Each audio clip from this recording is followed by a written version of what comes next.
दोस्तों, Switzerland Alps पर्वतमाला की गोद में अवस्थित एक छोटा सा देश है जो भारत के केरल राज्य के बराबर है और जैसलमेर से थोड़ा सा अधिक है। ठीक है। तो ये विश्व में तीन बातों के लिए फेमस है। नंबर एक, प्राकृतिक सुंदरता की वजह से। नंबर दो, प्रत्यक्ष लोकतंत्र की वजह से। और नंबर तीन, राजनीतिक तटस्थता की वजह से। अंतर्राष्ट्रीय राजनीति में ये देश जो है वो सदैव तटस्थ रहता है, न मतलब किसी देश के साथ में इसका कोई संबंध नहीं है, न ये किसी देश का मित्र है न किसी देश का शत्रु है। यही वजह है कि जितने भी अंतर्राष्ट्रीय संगठन और संस्थाएं हैं, चाहे वो संयुक्त राष्ट्र संघ की हैं या अन्य एजेंसियों की हैं, उनके मुख्यालय ज़्यादातर आपको कहाँ मिलेंगे? स्विट्जरलैंड के अंदर मिलेंगे। स्विट्जरलैंड के शहर जेनेवा के अंदर मिलेंगे। ठीक है। तो आज मैं आपके लिए लेकर आया हूँ एग्जाम की दृष्टि से बहुत इंपॉर्टेंट टॉपिक, और टॉपिक का नाम है स्विट्जरलैंड के संविधान की विशेषताएं।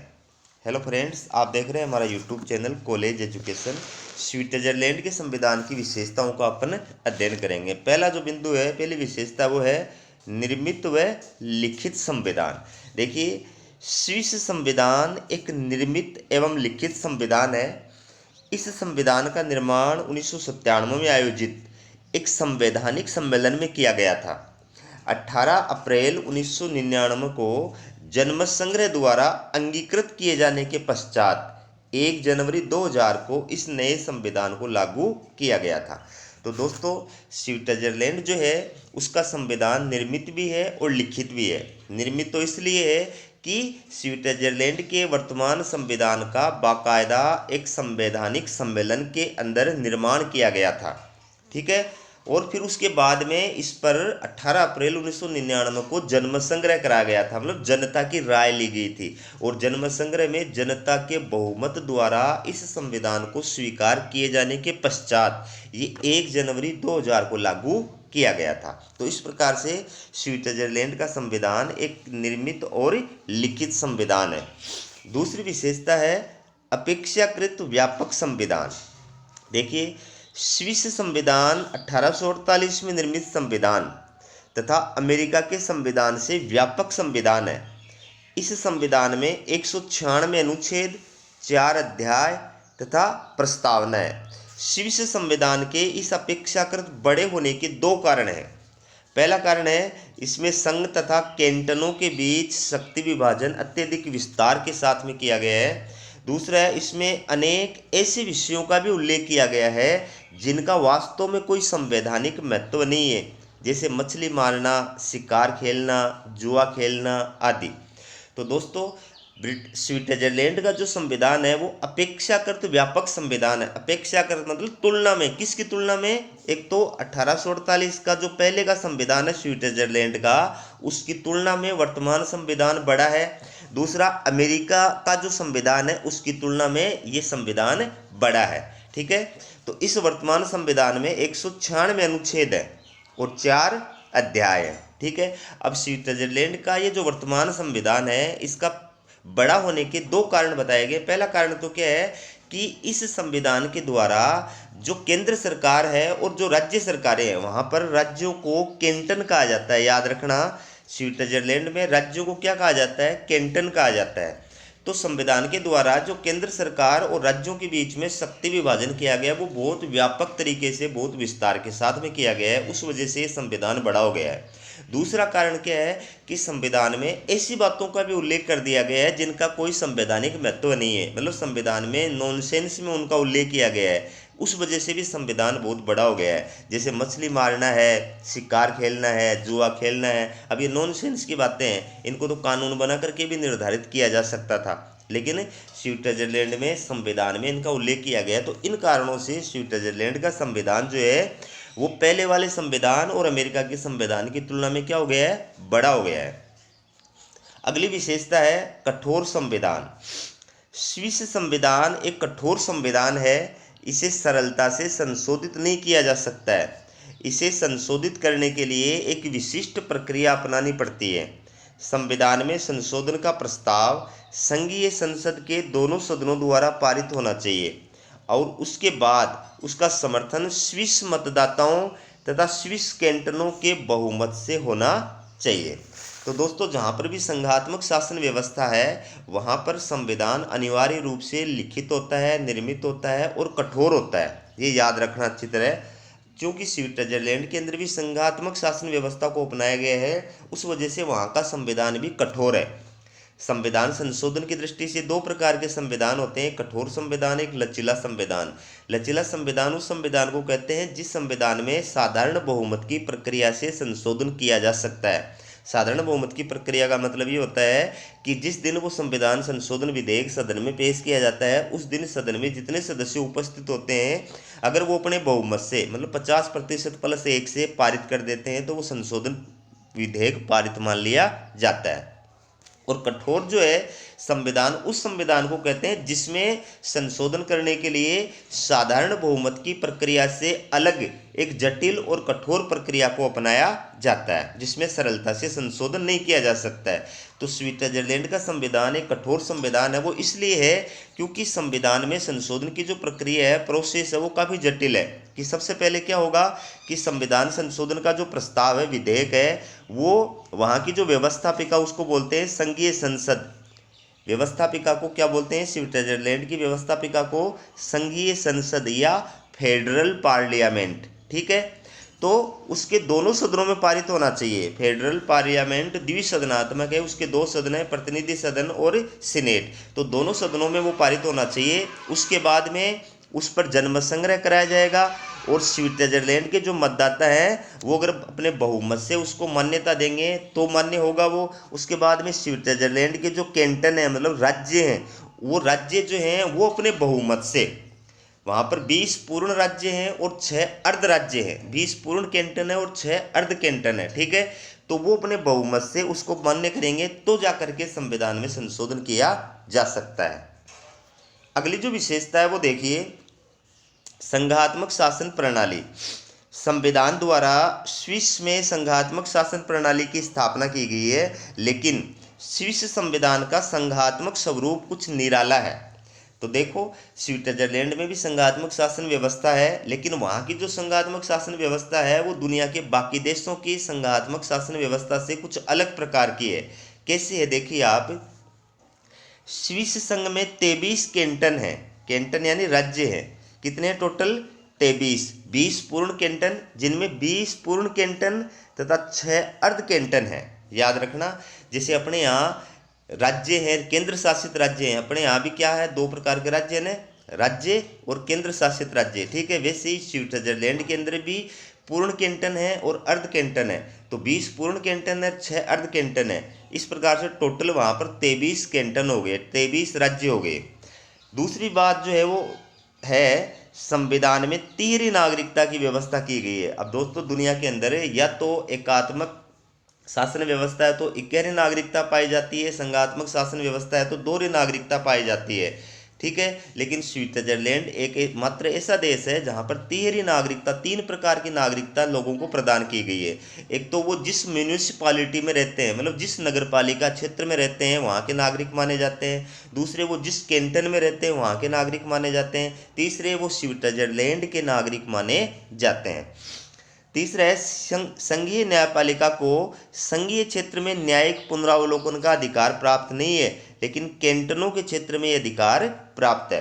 अब देखो, ये भी अलग बात है कि स्विट्जरलैंड के अंदर जो संघीय न्यायपालिका है, ठीक है, संघीय सर्वोच्च न्यायालय जो है, फेडरल जो कोर्ट है, उसको न्यायिक पुनरावलोकन की शक्ति तो दी गई है, लेकिन वो आधी अधूरी दी गई है। आधी अधूरी कैसे दी गई है कि वहाँ के सर्वोच्च न्यायालय को संघ सरकार के निर्णयों को और आदेशों को अवैध घोषित करने का अधिकार नहीं है, उनकी न्यायिक समीक्षा करने का अधिकार नहीं है। उनको केवल कैंटनों की सरकारों के द्वारा बनाए गए कानूनों और आदेशों की न्यायिक समीक्षा करने और उनको अवैध घोषित करने का ही अधिकार प्राप्त है।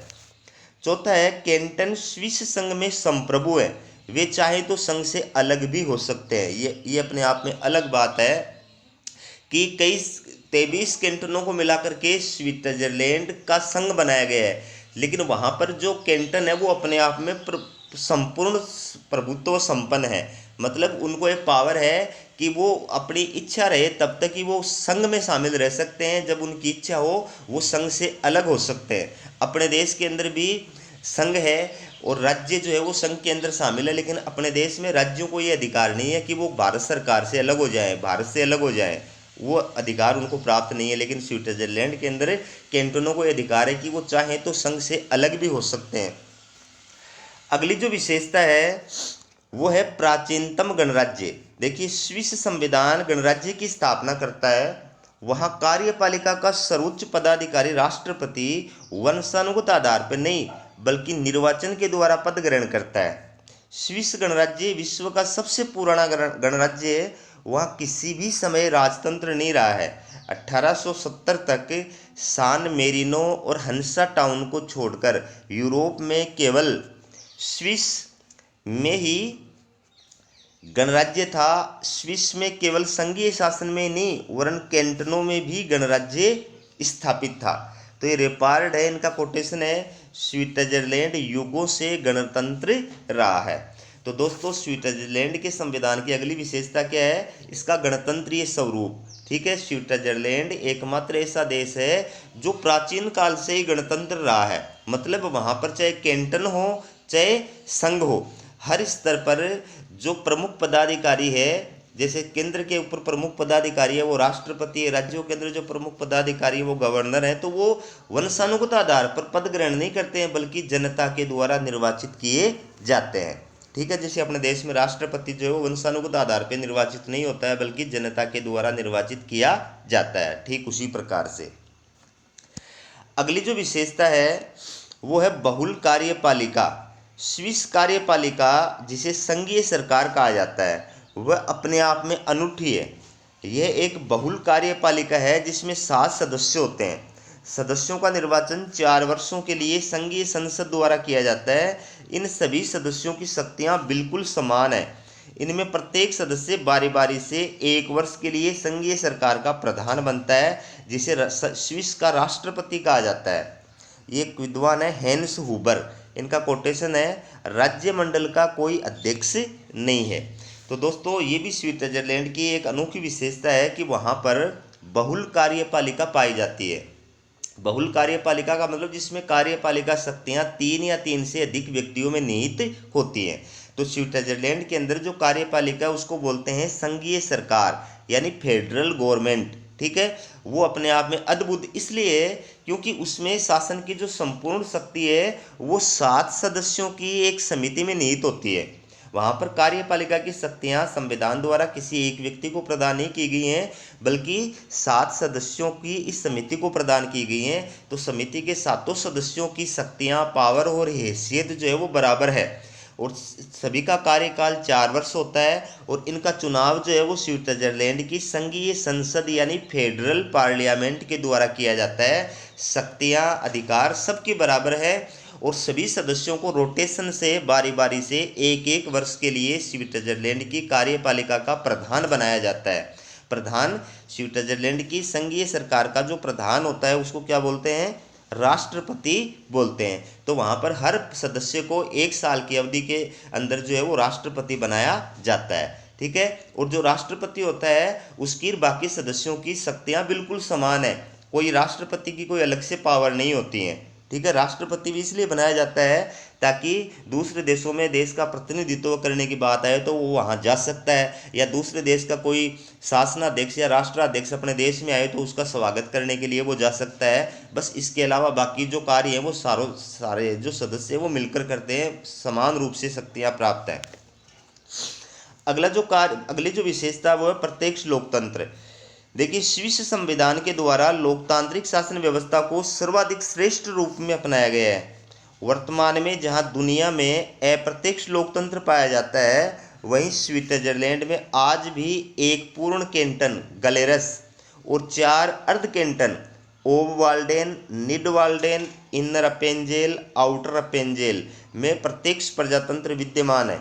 इन कैंटनों में मतदाताओं की सभाओं जिनको लैंडस्जीमाइंड द्वारा कानून निर्माण का कार्य किया जाता है। इसके अलावा स्विट्जरलैंड में संघीय स्तर पर और शेष कैंटनों में प्रत्यक्ष लोकतंत्र के साधनों, जनमत संग्रह और आरंभ को अपनाया गया है।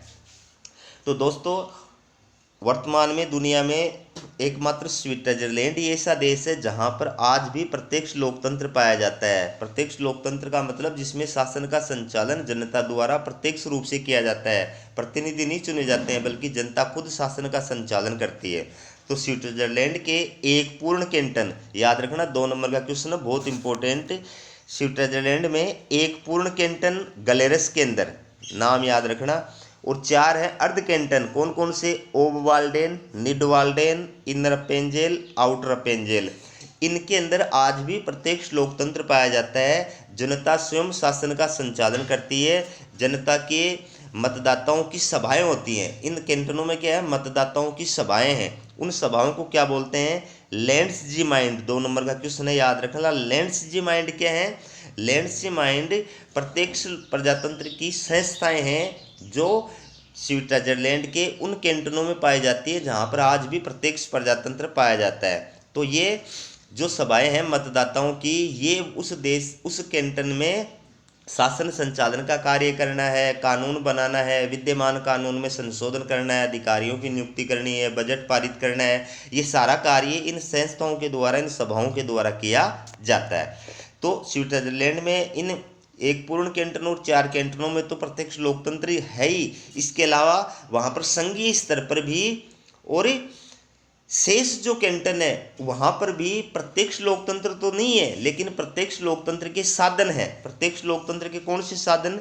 जनमत संग्रह। जैसे वहाँ पर जो बाकी जो कैंटन बच गए वहाँ पर जनमत संग्रह का प्रावधान किया गया है कि हर मुद्दे पर, चाहे संविधान संशोधन करना हो, चाहे कोई कानून बनाना हो, उस पर जनता की राय ली जाती है, ठीक है, और जनता की राय से वो कार्य किया जाता है। इसके अलावा आरंभक का प्रावधान किया गया है। आरंभक का मतलब ये है कि वहाँ पर जनता को ये अधिकार है कि जनता का बहुमत अगर किसी मुद्दे पर कानून बनाने की मांग करे तो सरकार को कानून बनाना पड़ता है। वहाँ पर जनता को ये अधिकार है कि अगर जनता का बहुमत जो है वो संविधान संशोधन की मांग करे तो वो संविधान संशोधन करना पड़ता है। ये केंद्रीय स्तर पर भी लागू है और ये कैंटनों के अंदर भी लागू है। जहाँ पर प्रत्यक्ष प्रजातंत्र नहीं है उन कैंटनों के अंदर भी ये जनमत संग्रह और आरंभ की व्यवस्थाएं लागू हैं।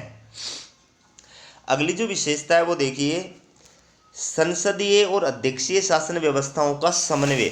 देखिए, स्विस संविधान ब्रिटेन की संसदीय शासन व्यवस्था और अमेरिका की अध्यक्षीय शासन व्यवस्था का समन्वित रूप है। इसमें न तो पूरी तरह से संसदीय शासन व्यवस्था की विशेषताएं हैं और न ही पूरी तरह से अध्यक्षीय शासन व्यवस्था की विशेषताएं हैं, बल्कि ये दोनों का समन्वित रूप है। जैसे स्विस में व्यवस्थापिका यानी संघीय संसद और कार्यपालिका यानी संघीय सरकार परस्पर संबंधित हैं, लेकिन संघीय संसद संघीय सरकार के प्रति उत्तरदायी नहीं है और न उसे पद से हटा सकती है। इसी प्रकार स्विट्जरलैंड में न तो संसदीय ढंग की नाम मात्र की या वास्तविक कार्यपालिका है और न ही अध्यक्षीय ढंग की एकल कार्यपालिका है, बल्कि वहाँ बहुल कार्यपालिका पाई जाती है। तो दोस्तों, स्विट्जरलैंड के संविधान की एक ये भी विशेषता है कि वो संसदीय शासन व्यवस्था और अध्यक्षीय शासन व्यवस्था का मिश्रित रूप है। वहाँ पर न तो पूरी तरह से संसदीय शासन व्यवस्था को अपनाया गया है, न पूरी तरह से अध्यक्षीय शासन व्यवस्था को अपनाया गया है। फॉर एग्जाम्पल कि वहाँ पर जैसे संसदीय शासन व्यवस्था में कार्यपालिका और व्यवस्थापिका में घनिष्ठ संबंध होता है, ठीक है, और कार्यपालिका अपने नीति और कार्यों के लिए व्यवस्थापिका के प्रति उत्तरदायी होती है। व्यवस्थापिका अविश्वास प्रस्ताव पारित करके कार्यपालिका को पद से हटा सकती है।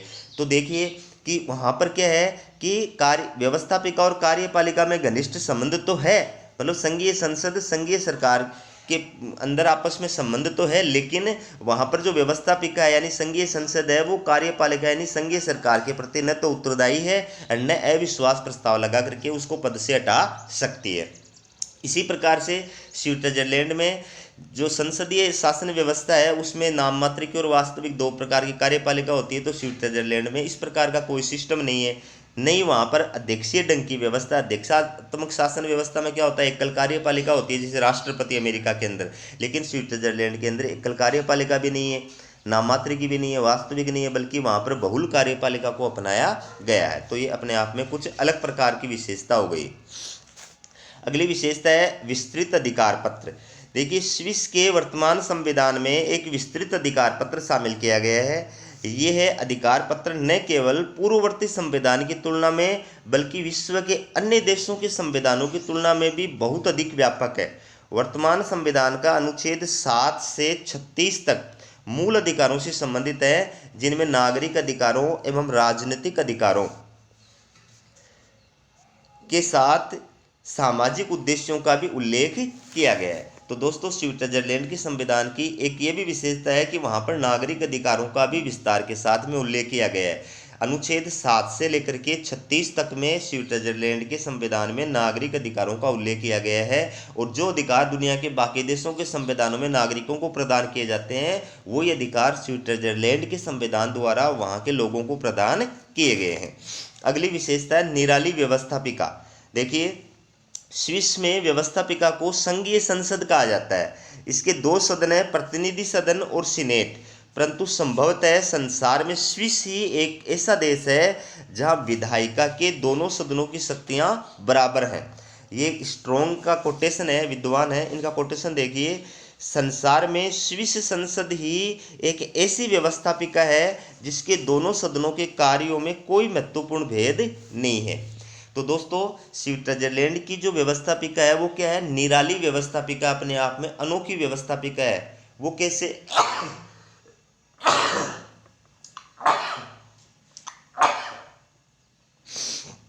दोस्तों माफी चाहता हूँ, बुखार हो रही है, जुकाम लग रही है, इसलिए आवाज़ भी चेंज है। तो स्विट्जरलैंड का जो संविधान है वहाँ पर एक अलग प्रकार की व्यवस्थापिका की स्थापना की गई है। व्यवस्थापिका जो है वो कैसी है? देखो, स्विट्जरलैंड के अंदर व्यवस्थापिका को संघीय संसद कहा जाता है। 2 नंबर का क्वेश्चन है, याद रखना चित्र है। स्विट्जरलैंड में व्यवस्थापिका को संघीय संसद कहा जाता है और इसके 2 सदन है, प्रतिनिधि सभा और सीनेट। तो दुनिया के जितने भी देश हैं वहाँ पर जहाँ पर द्विसदनात्मक व्यवस्थापिका होती है वहाँ पर प्रथम सदन शक्तिशाली होता है, द्वितीय सदन कमजोर होता है। ठीक है, लेकिन स्विट्जरलैंड एकमात्र ऐसा देश है जहाँ पर दोनों सदनों की शक्तियाँ क्या है? बराबर हैं। शक्तियाँ और अधिकार दोनों सदनों की बराबर हैं। ठीक है, अगली जो विशेषता है वो देखिए, न्यायपालिका की दुर्बल स्थिति। देखिए, स्विस में संघीय शासन व्यवस्था होने के बावजूद संघीय सर्वोच्च न्यायालय की स्थिति दुर्बल है, क्योंकि वहाँ के सर्वोच्च न्यायालय को संघ के किसी कानून को अवैध घोषित करने का अधिकार नहीं दिया गया है। इसके अलावा वहाँ संघीय कानूनों की व्याख्या करने का अधिकार भी सर्वोच्च न्यायालय को नहीं बल्कि संघीय संसद को प्रदान किया गया है। तो दोस्तों, स्विट्जरलैंड में न्यायपालिका की स्थिति कैसी है? दुर्बल है, कमजोर है। यद्यपि संघात्मक शासन व्यवस्था में न्यायपालिका जो होती है उसकी सर्वोच्चता के सिद्धांत को अपनाया गया है। संविधान की सर्वोच्चता का सिद्धांत अपनाया जाता है, न्यायपालिका की सर्वोच्चता का सिद्धांत अपनाया जाता है। लेकिन स्विट्जरलैंड एकमात्र ऐसा देश है जहां पर संघात्मक शासन व्यवस्था होने के बावजूद भी न्यायपालिका की स्थिति कैसी है? दुर्बल है, कमजोर है। क्यों है? कि एक तो सर्वोच्च न्यायालय को जो है वो संघ सरकार के बनाए गए कानूनों और जारी किए गए आदेशों की न्यायिक समीक्षा करके उनको अवैध घोषित करने का अधिकार नहीं दिया गया है। वो केवल कैंटनों के कानूनों की न्यायिक समीक्षा कर सकती है, तो इसलिए कमज़ोर हो गया।